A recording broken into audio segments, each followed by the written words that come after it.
ते मराठ्यांनी विखे पाटलांवरती विश्वास ठेवला होता. फडणवीस साहेबांच्या सांगण्यावरून म्हणतोय मी. फडणवीस साहेबांनी सांगितल्याशिवाय भाजपच्या एकाही मंत्र्याचे टप्पर नाही व्यासपीठावर यायची. एवढं दडपण आहे त्यांचं त्यांच्यावर. तरीही मी ते आलेत. आम्ही फडणवीस साहेबांनी त्यांना सांगितलं म्हणून विश्वास ठेवला. काय चूक केली मराठ्यांनी? काय चूक केली? विश्वास ठेवणं माफ केलं का आम्ही? आम्ही तुमच्यावरती सत्ता सोपवली. काय राव तुम्ही येड्यात काढायला लागलात या समाजाला. त्याच पोरांची ऍडमिशन कॅन्सल व्हायला लागली. नोकरीतून तुम्ही व्हॅलिडिटी दिले तर नोकरीतून पोरं बाहेर पडाले. काय केलं लेकी बाई आमचं तुमच्या? तिने शिकू नये का? पर राज्यातला तुम्ही आता जी आर काढला. पर राज्यात का लागू केल्यानंतर राज्याच्या योजना कशामुळे नाही करायच्या? ईडब्ल्यूच्या पोरांच्या निवडी झाल्या. काय घेत नाहीत तुम्ही? भाजपचे पोर नाहीत का त्याच्यात? त्याच्यात शिवसेना राष्ट्रवादीचे पोर नाहीत का? एसीबीसीतून पोरांच्या निवडी झाल्या. PSI DYSP पासून पोर आहेत. महावितरण मधले पोर आहेत. त्या पोरांच्या निवडी 2014 पासून 19 पासून आतापर्यंत 26 पर्यंत काढल्या. का माझ्या मराठ्यांच्या पोरांना अधिकारी व्हायचा नाही का? त्याच्यात तुमच्या कार्यकर्त्याचं पोरगच नाही काही एक पण. मराठ्यांविषयी दुटप्पेपणा वागणूक तुम्ही बंद करा. नसता ह्यावेळेस लोक काय मराठ्यांचे आता पक्ष बघत नाहीत. कारण मी सत्ताधारी पक्षातल्या मराठ्यांना सुद्धा सांगतो, आधी समाजाला आणि तुमच्या लेकराला मिळू द्या आणि नंतर पक्षाचंच काम करा. पण पदरात पाडेपर्यंत पक्ष बघू नका. सगळ्यांना तुटून पडा नसता. तुमच्या पोरांचं वाटोळ झाल्याशिवाय मराठा आरक्षण मला आता 28 पर्यंत मी या विषयावर बोलत नाही. मी सगळं पोलखोलच करणार यांच्यात. फडणवीसांनी सांगितल्याशिवाय एकही मंत्री येऊ शकत नाही. हे अंतिम सत्य. केस मागे घेऊ. साधा विषय हो, केसेस मागे घेणं.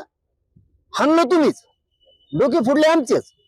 आमच्या ह्या बहिणी रक्ताच्या थावळ्यात पडल्या आणि आमच्यावर तुम्ही 307 केला.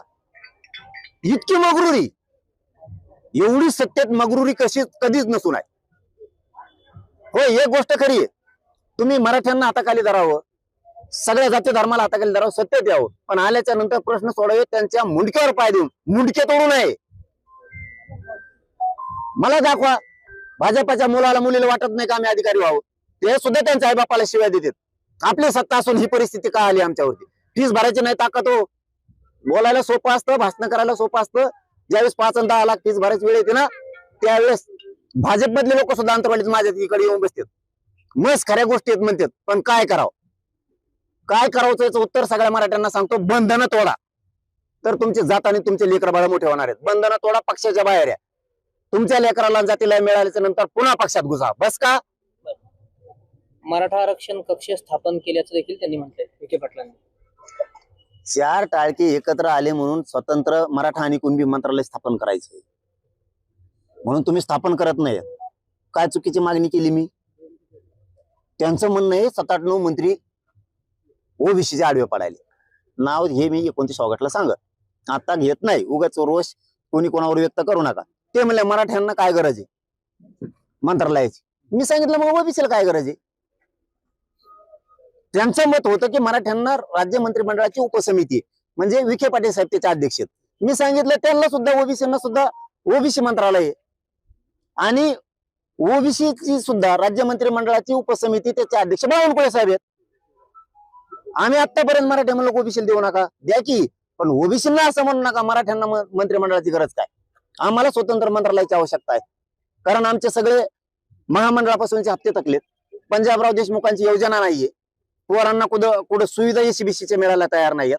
आम्हाला स्वतंत्र मंत्रालय असलं तर आमचा कारभार आमच्या पोरांना त्या मंत्रालयातून हाकीता येईल आणि पोरांच्या फीस पासूनच्या सोयी सवलतीपासूनच्या सगळ्या मागण्या सुटतील म्हणून आमची ही मरमर चालू आहे. सारथीच्या सगळ्या योजना बंद केल्यात. त्याच्यात काय नुसते बाकीचे शेतकरी मराठीचे ऍडमिशन आहेत का? भाजप, शिवसेना, राष्ट्रवादी काँग्रेसचे ऍडमिशनच नाहीत का त्यांच्या पोरांचे? आपली एक चूक झाली, शेवटचं सांगतो.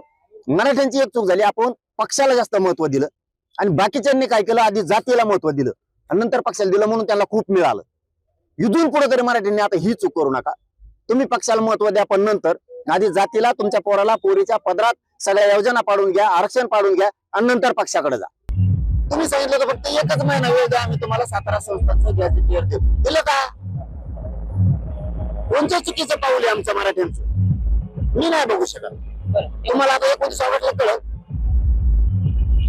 ज्या मराठ्यांनी सत्तेवर बसवलंय तो किती आता तुम्हाला सहयोग करतो, तर फक्त 29 ऑगस्टची दिवस उजेड देऊ नका.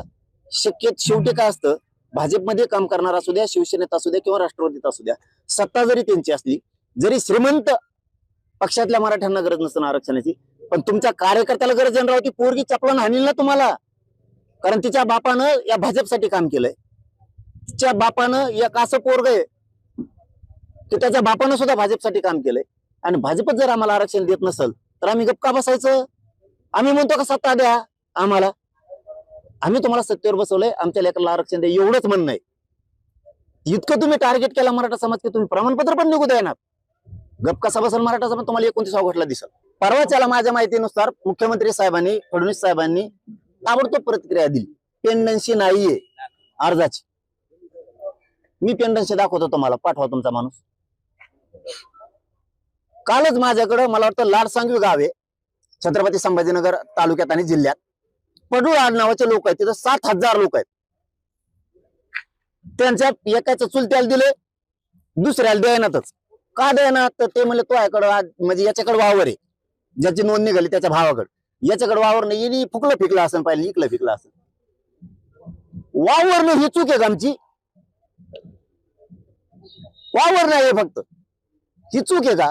शेतकरी मराठा आहे, एखादा शेत मजूर आहे, लोकांच्या तिथे कंपनीत कामाला, त्याला वावर नाही म्हणून ते रोजन जातोय ना. त्याची काय चूक? त्याच्या पोरांनी शिकून अधिकारी व्हायचं नाही का? नोंद सापडली म्हणलं प्रमाणपत्र द्यायला हरकत काय? असे लाखांना उदाहरणं देतो, 1-2 नाही मी. तुम्ही अंतरवालीत या, आम्ही तुम्हाला उत्तर देतो सगळे समोरासमोर. मराठ्यांना पण कळू द्या, मराठी सांगते ही माहिती चुकीची का सरकार सांगतोय ही चुकीची, समोरासमोर. आणि मराठ्यांना सुद्धा सांगतो पुन्हा एकदा, विखे पाटील साहेब, एक महत्वाचं सांगायचं राहिलं तुम्हाला. तुम्ही म्हणलात ना सगळं व्यवस्थित चाललंय, तुम्हाला 1 वर्षाचा काळ गेला. 29 ऑगस्ट 2025 पासून 26 पर्यंत आता एकही प्रमाणपत्र शिंदे समितीने आतापर्यंत शोधलं नाही. म्हणजे नोंदी शोधल्या नाहीत, रेकॉर्ड शोधला नाही एकही. शिंदे साहेबाला, एकनाथ शिंदे साहेबाला 6 महिन्याचा वेळ दिलेला होता. 58 लाख नोंदी त्या माणसानं शोधल्या. तुम्हाला असं सांगितलं की परत तुमचं दुखत. काय दुखत आता सांगत नाही मी, 29ला सांगत. म्हणजे तुमचं हे बी प्रॉब्लेम आहे. तुम्हाला सांगायला गेलं की तुम्ही म्हणतात आमचं नावच नाही घेत. आता 1 वर्ष झालं तुमचंच नाव घेते, जपच तुमचं चालू केला, माळच घेतली मी. फडणवीस साहेब, फडणवीस साहेब, फडणवीस साहेब, विखे पाटील साहेब, विखे पाटील साहेब. आता काय करू? तरी बंद येणार. त्यांनी 58 लाख नोंदी शोधल्यात, पण एक चूक करू नका फडणवीस साहेब आणि विखे पाटील साहेब. 58 लाख नोंदीतल्या कमी नोंदी करू नका बरं का. तुमचा तो प्लॅन चाललाय, तसा संशय आहे तुम्हाला? 100% सांगतो. तुम्ही 58 लाख नोंदी शोधलेल्या आहेत. तुम्ही शिंदे समितीला चुकीची माहिती देऊ, चुकीचा दबाव त्यांच्यावर टाकून 58 लाखाच्या नोंदी कमी करू नका. तुम्ही चुकीचा संदेश मराठ्यात जाईल तर तुम्हाला लय वाईट फळ भोगावं लागतं. 58 लाखातली एक बी नोंद कमी नाही झाली पाहिजे. तुमची ती प्रक्रिया सुरू आहे सध्या की 58 लाखातल्या नोंदी किती कमी होतात, म्हणजे ते शोधी देतात, तुम्ही कमी करता का? तुम्ही पागलात काढायचं काम करू नका, नसता रस्ते बंद होतील. आणि मराठ्यांना सांगतो, ज्यांनी ज्यांनी अर्ज केले, ज्यांना नोकऱ्याला दिल्या नाहीत, एसीबीसीतून, ईडब्ल्यूएस मधून, कुणबी प्रमाणपत्राचे अर्ज दिलेत, यांनी अंतरवालीत येऊन बसा. प्रश्न सुटूस तर माघारी जायचं नाही, कारण प्रश्न सोडल्याशिवाय मी बी हटत नाही, तुम्हाला उठून देत नाही. आणि सरकारचं धोरण बघतो कसं आहे. आणि मराठ्यांनी जर रस्ते जाम केले तर याला फडणवीस जबाबदार राहणार. तर एक शेवटचा प्रश्न आहे, अभिजित तितके यांना धमक्या येत आहे, भाजपमध्ये ये नाही तर तुझं मारून टाकू, अशा प्रकारच्या धमक्याला काय तुम्ही आजवर तुम्ही इतके आंदोलन केले, तुम्हाला कधी धमकी नाही आली, पण त्यांना आता धमकी आहे. मी थोबाड फोडीत असतो लगेच. मी एवढा संत बी नाही. मग गरीब मराठ्यांचं कल्याण होतंय म्हणून मी आपलं चुतकरीत चाललो. उद्या देते बुवा, परादिशी देते बुवा, अशी वाट बघितली. आता वाट बघत नसतो. धमक्या दिले ना आम्ही सुद्धा थोबाड फोडीत असतो जागा, कारण आम्ही गोटे दगड याच्यातलेच आहेत. मग ते काय सांगायची गरज नाही. कसा कानापासून कसा जातो बुम.